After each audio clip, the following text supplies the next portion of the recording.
हमारे एक सब्सक्राइबर हैं मौले मिश्रा।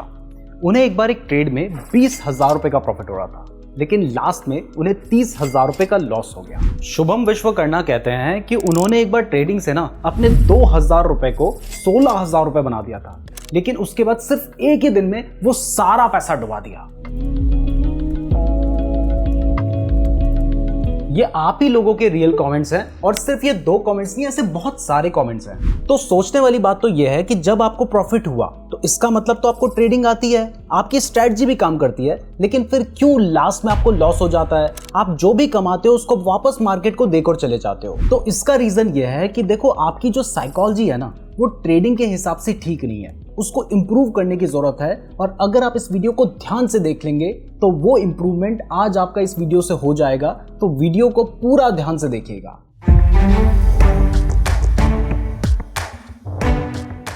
तो अपनी साइकोलॉजी को इम्प्रूव करने के लिए आपको सबसे पहले यह समझना होगा कि प्रॉब्लम है कहां पर। जब तक आप प्रॉब्लम को नहीं समझेंगे तब तक आप उसके सॉल्यूशन पर नहीं पहुंच पाएंगे। तो पहले प्रॉब्लम को समझते हैं। तो देखिए, ऐसे बहुत सारे इमोशंस हैं हमारे जो कि हमसे गलतियां करवाते हैं। जैसे इसमें सबसे पहला है कंफर्मेशन बायस।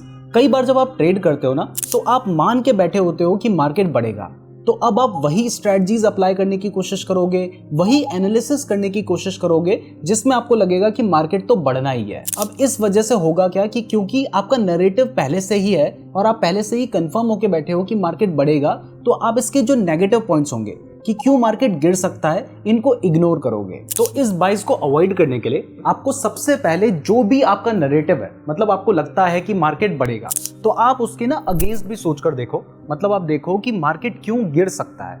जब आप इस तरीके से सोचेंगे तो ये जो बॉयज आपको परेशान करता है, जो आपसे गलतियां करवाता है, वो काफी हद तक कंट्रोल हो सकता है। अब इसके बाद दूसरा रीजन जो कि आपकी साइकोलॉजी को इंपैक्ट करता है, वो है रीसेंसी बायस।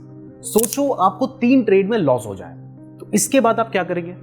आप ये सोचेंगे कि यार 3 ट्रेड में लॉस हुआ है ना, तो मुझे ट्रेडिंग आती नहीं है, मुझे बार बार लॉस ही होता है, तो मैं क्या कर सकता हूँ? और उसके बाद शायद आप ट्रेड करना बंद कर दें या कई बार छोड़ भी देते हैं। और अगर उसके बाद आप ट्रेड करेंगे तो वहाँ पर आपको हमेशा लॉस का डर रहेगा और उसके बाद आप और ज़्यादा गलतियाँ करेंगे। और ज़्यादातर लोगों को लॉस होने के पीछे रीज़न यही है कि रिसेंट में जो उनके साथ इवेंट हुए हैं उसको ही वो फ्यूचर मान के चल लेते हैं। तो ऐसे में कई बार मार्केट क्रैश करता है। वहाँ पर भी आपने देखा होगा कि मार्केट गिरा तो अब लोग स्टॉक मार्केट में आने से डरते हैं, और मार्केट बढ़ने लगता है। जब मार्केट बुलिश होता है तो उस टाइम पर बहुत सारे नए लोग मार्केट में आते हैं।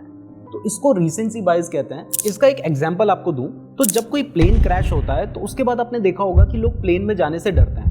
लेकिन सोचो, प्लेन के क्रैश होने की प्रोबेबिलिटी तो पहले भी उतनी थी, और अब भी बहुत रेयरली कभी प्लेन क्रैश होगा। लेकिन क्योंकि रिसेंटली ये इवेंट हुआ है इसलिए लोग इससे डर रहे हैं। तो ऐसे ही स्टॉक मार्केट में रिसेंटली अगर कोई इवेंट हुआ है तो उससे हम लोग क्या करते हैं, हम गलत डिसीजन ले लेते हैं। तो अगर मान लीजिए मार्केट अचानक से गिरा है तो वहां पर ये मत सोचिए कि अब तो पूरा गिर जाएगा। मार्केट अचानक से बढ़ा है तो अब बहुत ऊपर जाएगा। तो ये सभी रीसेंसी बायस हैं। तो इसलिए जब भी कोई रीसेंट पे इवेंट आपके साथ होता है तो उसके बेसिस पर अचानक से गलत डिसीजन ना लें। अब देखो, ज्यादातर ट्रेडर्स जो अपना बहुत ज्यादा नुकसान करवाते हैं ना, वो कभी भी नॉर्मल ट्रेड से नहीं करवाते हैं। वो तब करवाते हैं जब वो लॉस रिकवर करने की इंटेंशन से ट्रेड कर रहे होते हैं। मतलब मान लो उन्हें किसी ट्रेड में 5,000 का लॉस हो गया, तो अब वो उस लॉस को रिकवर करने की इंटेंशन से जब ट्रेड करेंगे तो अब वो अपने इमोशंस पे कंट्रोल नहीं कर पाएंगे और वो बायस्ड डिसीजन लेंगे, जिसकी वजह से कई बार जितना वो लॉस सह सकते हैं उससे कई गुना ज्यादा पैसा उस ट्रेड में लगा देंगे। और क्योंकि वो बिना सोचे समझे काम कर रहे हैं तो यहाँ पर अगर उनका स्टॉप लॉस हिट होता है, और कई बार तो लोग स्टॉप लॉस भी नहीं लगाते हैं, तो अब क्योंकि जितना वो पैसा लगा सकते थे अपनी कैपेसिटी से बहुत ज्यादा पैसा उन्होंने लगाया है, तो यहाँ पर उनके अंदर डर भी रहेगा, उनके अंदर लालच भी है, तो वो सही तरीके से ट्रेड नहीं कर पाएंगे। इसलिए कभी भी लॉस को रिकवर करने की इंटेंशन से ट्रेड मत करो, और ज्यादा अपना लॉस करवा लोगे। और ये जो छोटी छोटी चीजें हैं ना, इससे हमारे साइकोलॉजिकल डायनेमिक्स में बहुत असर पड़ता है। एक खराब एक्सपीरियंस की वजह से फियर, ग्रीड और एंजाइटी जैसे जो इमोशंस हैं ये हमें कंट्रोल करने लगते हैं। इसके बारे में ना मुझे रिसेंटली पता चला जब मैं कुकू एफएम पर स्टॉक मार्केट में रिस्क कैसे लें इस ऑडियो बुक को सुन रहा था, जिसमें साइकोलॉजी के साथ साथ स्टॉक मार्केट के रिस्क, प्रोबेबिलिटी और मिथ्स के बारे में अच्छे से समझाया गया है। तो मुझे तो ये ऑडियो बुक पसंद आई है और मैं चाहता हूं कि आप भी इस ऑडियो बुक को सुने। सुबह ट्रेडिंग करने से पहले अगर आप इसको सुन लेंगे ना तो आप बहुत ही पॉजिटिव माइंडसेट के साथ ट्रेडिंग कर पाएंगे। तो अभी डाउनलोड कीजिए कुकू FM, लिंक डिस्क्रिप्शन में दिया गया है। और हाँ, अगर आप कुकू FM पर नीरज 50 कोड यूज करेंगे तो फर्स्ट मंथ के सब्सक्रिप्शन पर आपको 50% का डिस्काउंट मिलेगा, जिसके बाद आपको ये सब्सक्रिप्शन सिर्फ 49 रुपीज में मिल जाएगा। और ऐसे आप कुकू FM पर जो ऑडियो बुक मैंने आपको बताई है इसको तो सुन ही सकते हैं, लेकिन इसके साथ ही 10,000 से भी ज्यादा ऑडियो बुक्स और ऑडियो शोज कुकू FM पर अवेलेबल हैं, आप उन्हें भी सुन पाएंगे। तो डिस्क्रिप्शन जरूर चेक कर लीजिएगा। अब जैसा कि आप जानते हैं कि आज के टाइम पर 89% जो ट्रेडर्स है ना उनके अंदर पेशेंस नहीं है। तो यही वजह है कि 89% ट्रेडर्स लॉस में हैं। तो ट्रेडिंग में पेशेंस ही ये डिसाइड करता है कि आप विनर बनेंगे या फिर लूजर। मैंने आपको पहले भी एग्जांपल दिया था कि अगर आपके अंदर पेशेंस नहीं होगा तो आप अपने सेटअप को कंप्लीट होने का वेट ही नहीं करेंगे। अगर आपके सेटअप के हिसाब से आपको 504 रुपए पे ट्रेड लेना चाहिए तो आप हो सकता है कि आप 500 रुपए में या 498 में ही ट्रेड ले लें, जिसकी वजह से कई बार तो आपको प्रॉफिट हो जाता है, लेकिन सिर्फ एक या दो बार जब आपका वो सेटअप कंप्लीट होने से पहले ही आपने ट्रेड ले लिया तो उसके बाद हो सकता है कि वो सेटअप कंप्लीट ना हो और मार्केट तेजी से नीचे गिर जाए और आपका सारा लॉस हो जाए। तो ट्रेडिंग से पैसे कमाने तो पेशेंस तो आपको रखना ही पड़ेगा। इसके साथ ही मैं आपको कहूंगा कि अगर आप अपनी इमोशंस को कंट्रोल करना चाहते हैं, आप चाहते हैं कि आप ट्रेडिंग में सक्सेसफुल बने, तो इसके लिए एक अपना जर्नल मेंटेन करें जिसमें लिखें कि आपने ट्रेड लिया तो क्यों लिया, उसमें अगर लॉस हुआ तो क्यों हुआ, प्रॉफिट हुआ तो क्यों हुआ। इससे आपको अपनी गलतियां समझ आएंगी और जब आपको पता होगा कि मैंने ये गलती की है तभी तो आप उसका सॉल्यूशन ढूंढेंगे। अगर आपको अपनी गलती ही नहीं पता होगी तो फिर आप सॉल्यूशन ढूंढेंगे कैसे? आप बार बार वही गलती करेंगे, आपको बार बार लॉस होगा और लास्ट में आपको लगेगा कि ट्रेडिंग से पैसे कोई कमा ही नहीं सकता है। अब इसके बाद नेक्स्ट पॉइंट है कि कई बार जो नए ट्रेडर्स होते हैं ना उनका अपने इमोशंस में कंट्रोल नहीं होता है। तो वो क्या करते हैं कि जैसे उन्होंने ट्रेड ले लिया उसके बाद अगर उन्हें लॉस होने लगा तो अब वो इस होप में बैठे रहते हैं कि शायद थोड़ी देर में प्राइस बढ़ जाएगी और बढ़ेगी तो मैं प्रॉफिट होते ही निकल लूंगा। अब अगर मान लो उनका लॉस बढ़ता जा रहा है तो अभी भी वो उस ट्रेड को नहीं छोड़ेंगे, वो उससे इमोशनली अटैच हो चुके हैं कि यार ऐसा ना हो जाए कि बाद में बढ़ जाए मैं बेच दूं, क्योंकि उन्होंने फेस किया है कि मैंने जैसे ही बाई किया उसके बाद प्राइस गिर गई, जैसे ही बेचा प्राइस बढ़ गई, तो इसलिए वो उसको पकड़ के बैठे रहते हैं। ये एक बहुत ही बड़ी गलती है जो कि आपकी साइकोलॉजी को खराब करती है, क्योंकि आज आप ये गलती कर रहे हैं तो कल भी आप ये गलती दोहराएंगे।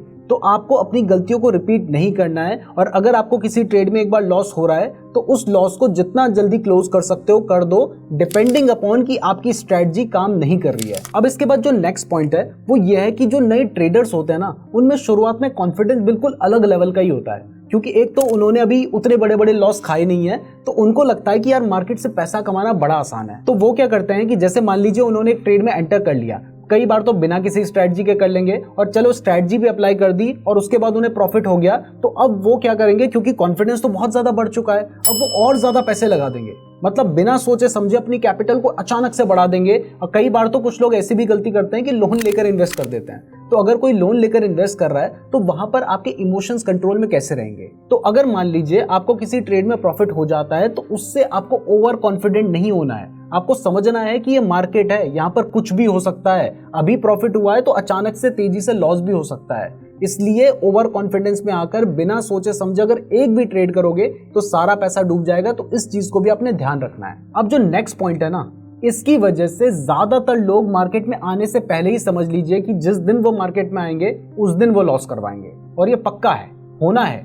क्यों होना है? क्योंकि उनकी जो होप है वो बहुत ज्यादा है। उन्हें लगता है कि मैं 5,000 रुपए से ट्रेडिंग करूंगा और 100 करोड़ कमाऊंगा, 500 करोड़ कमाऊंगा। चलिए तो लॉन्ग टर्म की बात है, लेकिन शॉर्ट टर्म में भी उन्हें 5,000 का 10,000 मतलब अपना जो पैसा है वो एक ही ट्रेड में डबल करना है। तो अगर आप एकदम से पैसा ग्रो करने की सोच रहे हो फिर तो देखो मार्केट में आपने लॉस ही करवाना है। लेकिन अगर आप लॉन्ग टर्म में पैसा कमाने की सोच रहे हो और धीरे धीरे उस पैसे को बढ़ाने की सोच रहे हो तभी आप ट्रेडिंग में आइए। अब जो नेक्स्ट पॉइंट है ना, इसको अगर आप कंट्रोल कर लेते हैं तो आपकी जो 90% साइकोलॉजी है ना वो ऐसे ही इंप्रूव हो जाएगी। और वो ये है कि जब आप ट्रेड ले रहे हैं तो उसमें आपका जो रिस्क है ना उसको इतना रखिए कि उस लॉस से आपको कोई फर्क ही ना पड़े। मान लीजिए अगर आप 1 लाख रुपए महीना कमाते हैं तो वहां पर अगर आपको 2,000-3,000 का लॉस हो गया तो वो एक बहुत बड़ा अमाउंट नहीं है।